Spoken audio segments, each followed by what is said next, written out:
SHO కింద last 3 months నుంచి charge తీసుకున్నాను. సో నాకు ఈ 3 నెలల్లో తెలిసింది ఏంటంటే చాలామంది మాకు బాధలు చెప్పడానికి వచ్చేది మహిళలందరూ ఇంట్లో మాకు ఓడి కొడుతున్నారనో లేకపోతే బంధువులు వచ్చి మనం తిడుతున్నారనో ఇప్పటిదాకా ఎందుకు చెప్పలేదమ్మా ఇప్పటిదాకా లాభం దాచున్నామండి ఇప్పుడు కొంచెం ధైర్యం వచ్చిందని చెప్పడానికి అనేది వస్తున్నారు.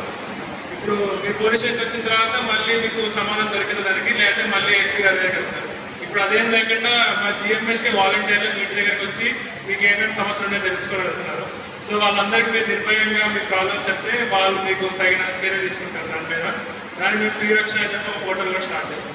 దాని తర్వాత ఇందాక మన డిఎస్పీ సార్ చెప్పినట్టు శక్తి యాప్ అందరూ ఇన్స్టాల్ చేసుకోండి. మీకు ఎప్పుడైనా ఎలాంటి బాధ వెళ్ళినా దాంట్లో ఎస్ఓఎస్ బటన్ నొక్కడానికి ట్రై చేయండి. ఇదే కాకుండా మీ ఇంట్లోనే కాకుండా కొన్నిసార్లు ఇంటి బయట కూడా కొంతమంది ఆకతాయ మనుషులందరూ మిమ్మల్ని ఏడిపించడానికి కొంచెం ఆస్కారం ఉంది. అలాంటివి జరిగినప్పుడు కూడా మీరేం బాధపడాల్సిన అవసరం లేదు. మీరు వచ్చి దగ్గరలో ఉన్న పోలీస్ స్టేషన్ కానీ అక్కడున్న కానిస్టేబుల్ కానీ మీరు ఇన్ఫర్మేషన్ ఇస్తే దాన్ని బేస్ చేసుకొని మేము తగిన చర్యలు తగిన యాక్షన్ తీసుకుంటాం. ఇలానే కాకుండా మీరందరూ బలహీనమైన పర్సన్ కింద ఆలోచించద్దు. మీరందరూ చాలా బలమైన మనుషులు కాబట్టి మీరందరూ ఏం భయపడకుండా మీకు ఎలాంటి సమస్య వచ్చినా కానీ మా కాకి చొక్కలకు చూడండి, నేను దానికి తగిన చర్యలు తీసుకుంటాను. అందరినీ గుర్తుపెట్టడానికి భావిస్తూ థ్యాంక్స్. ఈ కార్యక్రమాన్ని ఉద్దేశించి ఎవరైనా మహిళలు మాట్లాడాలనుకుంటే స్టేజ్ మీదకి వచ్చి నిరభ్యంతరంగా మాట్లాడచ్చు.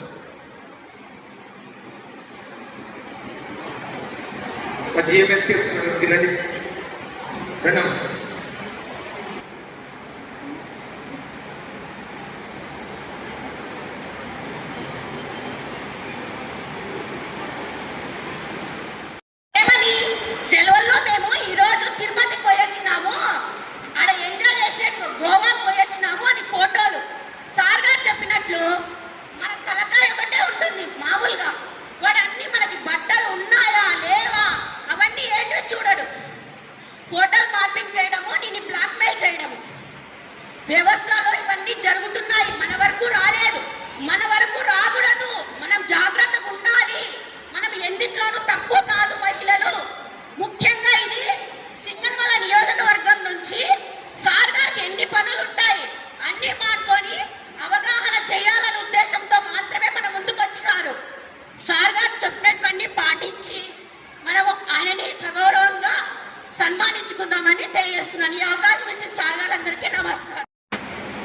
ఏఎస్పీ అడ్వకేట్ అశ్విన్ గారికి, ఎస్డిపిఓ రూరల్ శ్రీనివాస్ గారికి అండ్ కొలీగ్స్ అందరికీ మరియు మీ అందరికీ కూడా నమస్తే.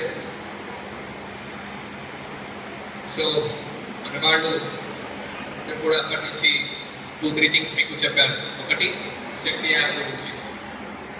శక్తి యాప్ అంటే దాంట్లో ఉన్న ఫీచర్స్ అంటే ఏంటి, దాంట్లో ఉన్న ఫీచర్స్ ఏమున్నాయి, దానివల్ల మీకు ఎలాగా ఉపయోగపడుతుంది శక్తి యాప్, దీని గురించి చెప్పాను. బట్ ఎంతమంది దగ్గర శక్తి యాప్ ఉందంటే ఫస్ట్ లైన్ మాత్రమే చేతులుతున్నారు. మొబైల్ ఫోన్స్ ఎంతమంది దగ్గర ఉన్నాయి? ఎంతమంది దగ్గర మొబైల్ ఫోన్స్ ఉన్నాయి? శక్తి యాప్ ఎంతమంది మొబైల్ ఫోన్లో ఉంది? ఓకే, ఎంతమంది శక్తి యాప్ ఇప్పటికీ వాడారు? ఇప్పటికీ ఒకసారి వాడారా? ఎవరైనా వాడలేదు. ఎందుకు? అవసరం పడలేదా? బట్ వాడడం వచ్చా మీకు? వాడడం రాదు. ఎందుకు రాదు? జస్ట్ ఇలా షేక్ చేస్తే చాలు కదా. ఒకసారి ఎస్ఓఎస్ బటన్ ప్రెస్ చేస్తే చాలు. ఈరోజు ఒకసారి టెస్ట్ చేస్తారా? ఈరోజు ఒకసారి ప్రోగ్రామ్ అయిపోయిన తర్వాత శక్తి యాప్ని టెస్ట్ చేసి చూడండి, పని చేస్తుందా లేదా. మీ ఇంటి దగ్గరికి లేదా మీరు ఒకసారి కాల్ చేసి మా ఇంటి దగ్గర గొడవ జరుగుతుంది, నన్ను ఎవరో ఒక కుర్రోడు ఫాలో చేస్తున్నాడు, లేదంటే నాకు ఇబ్బంది పెడుతున్నాడు, ఒకసారి చెప్పి చూడండి. మీ దగ్గరికి పోలీస్ వాళ్ళు వస్తారా లేదా ఒకసారి చెక్ చేయండి. చేయాలి కదా. లేదంటే మీకు అవసరమైనప్పుడు మీరు చేసినప్పుడు రాకపోతారో లేదా వస్తారో లేదా మీకు తెలియదు. సో ఈరోజు ఒకసారి టెస్ట్ చేసి చూడండి.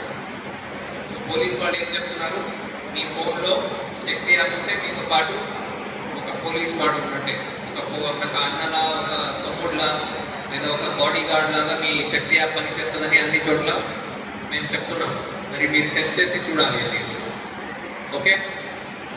అండ్ ఆల్రెడీ మన ఏఎస్పీ అశ్విన్ గారు చెప్పారు, స్త్రీ రక్ష పోర్టల్ అనేది ఒకటి మన మన అనంతపురం జిల్లా పోలీస్ తరఫు నుంచి చేయడం జరిగింది. దాని భాగంగా ఈ మహిళా పోలీసులంతా కూడా మీ ఇంటి వద్దకి వచ్చి మీ సమస్యలు ఏమున్నాయో అది కనుక్కొని దాన్ని కన్సర్న్ లోకల్ పోలీస్ స్టేషన్ వారికి నాకు తెలియజేసి మీ సమస్యల్ని పరిష్కరించడానికి మనము ప్రయత్నం చేయడం జరుగుతుంది.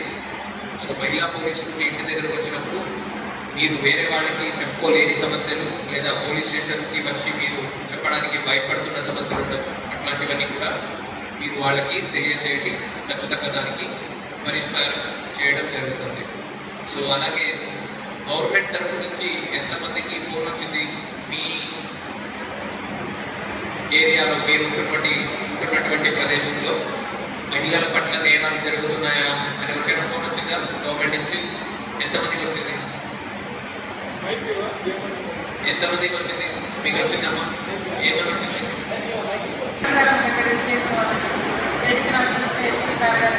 ధన్యవాదాలు. మొన్న ఒక వారం కిందట నాకు ఒక ఫోన్ వచ్చింది. మీ చుట్టుపక్కల ఏమైనా నేరాలు జరుగుతున్నాయా, లేకపోతే ఎవరైనా గంటై సేవించిన వాళ్ళు ఉన్నారా ఇట్లా అని చెప్పి, అట్లా ఏమైనా ఉంటే ఒకటి నొక్కండి అని కూడా చెప్పినారు. ఏమీ లేకపోతే నా 5 రోజుల కిందట ఫోన్ వచ్చింది సార్. ఫోన్ వచ్చి మీరు ఎక్కడ పనిచేస్తున్నా, మీ ఉన్న ఏరియా కానీ మీరు పనిచేసే చోటు కానీ మీకు ఎవరైనా ఇబ్బంది కలుగుతున్నారా, అక్కడ ఏమన్నా సమస్య ఉందా, అట్లా ఉంటే ఒకటి నొక్కండి, లేకుంటే ఏం లేదని చెప్పినారు సార్. మాకు ఏరియాలో ఏం అట్లా జరగలేదు కాబట్టి నేను ఏంది నొక్కలేదు సార్. ఏమీ నొక్కలేదా? ఏమీ నొక్కలేదు. ఓకే. తరపు నుంచి ఆర్టీజీఎస్ అని ఒక డిపార్ట్మెంట్, అక్కడి నుంచి మీకు అందరికీ కూడా ఫోన్ వస్తుంది. ఫోన్లో 3 క్వశ్చన్లు అడుగుతున్నారు. ఒకటి, మీరు ఉన్నటువంటి ప్రదేశంలో మహిళల మీద పిల్లల మీద నేరాలు జరుగుతున్నాయా లేదా అని అడుగుతారు. దానికి జరుగుతుంటే జరుగుతుందని ప్రెస్ చేయండి, లేదు అంటే లేదు అని ప్రెస్ చేయండి. మీకేమనిపిస్తే అది మీరు ప్రెస్ చేయండి. రెండోది, ఆ నేరాలు జరిగినప్పుడు పోలీసు వారు సరిగా స్పందిస్తున్నారా, స్పందించట్లేదా, దానికి కూడా స్పందిస్తుంటే స్పందిస్తున్నారని, లేదు అంటే లేదు అని. తర్వాత మూడోది, మహిళల మరియు పిల్లల భద్రత పట్ల లేదా నేరాల గురించి పోలీసు వారు మీ ఏరియాలో అవగాహన కార్యక్రమాలు చేస్తున్నారా, చేయట్లేదా? ఈ 3 క్వశ్చన్లు అడుగుతున్నారు. ఈరోజు చేస్తున్నది ఏంటి? అవగాహన కార్యక్రమం. ఈరోజు మీ అందరి వద్దకి మేము వచ్చి మహిళల మరియు పిల్లల భద్రత గురించి, వాళ్ళ మీద జరుగుతున్నటువంటి నేరాల గురించి, మీరు తీసుకోవాల్సిన జాగ్రత్తల గురించి మీకు అందరికీ తెలియజేయడం జరుగుతుంది. అలాగే ఈ క్వశ్చన్ అడిగినప్పుడు దాని తగ్గట్టుగా మీరు సమాధానం ఇవ్వాలి. 1 అంటే 1, 2 అంటే 2. మీకేమనిపిస్తే అది మీరు ప్రెస్ చేసినట్టయితే, సో దాని ద్వారా మాకు ఏ పోలీస్ స్టేషన్ పరిధిలో ఎలాగ పోలీసు వారు ఫంక్షన్ చేస్తున్నారు, పబ్లిక్ ఫీలింగ్ ఏంటి అనేది మాకు కూడా తెలుస్తుంది. దాని తగ్గట్టుగా మేము కూడా అక్కడ ఏ మెజర్స్ తీసుకోవాలి, ఎట్లాగ దాన్ని సరిదిద్దాలి అనేది మేము కూడా దాని మీద పనిచేయడం జరుగుతుంది. అర్థమైంది అందరికీ? ఎంతమంది బాగా వేడిగా ఉంది? చలో, థ్యాంక్ యూ అందరికీ. నమస్తే.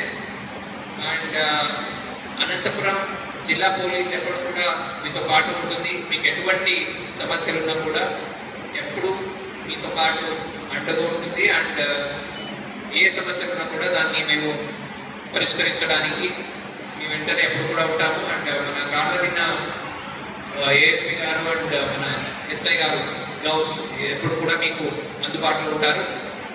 Thank you very much.